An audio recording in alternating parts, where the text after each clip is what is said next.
In general, well, si Zeus, He's a strong man. Oo, he's a strong man, he's a big guy, so he can lift Faith. Iba nung time na, naalala ko yun, nung tayo yung pinag-pair. Yeah, medyo mahirap talaga. Kasi isipin mo na lang napakatangkad po ni Faith. Yeah. And ako ay sakto lamang.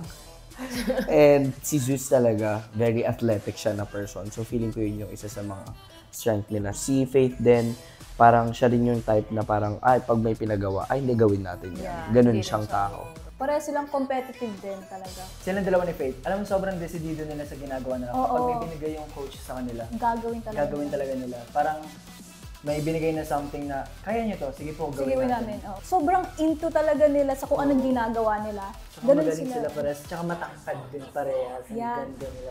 Ang ganda nila tignan. Weakness. Siguro magkaiba talaga yung capabilities talaga nila when it comes to dancing.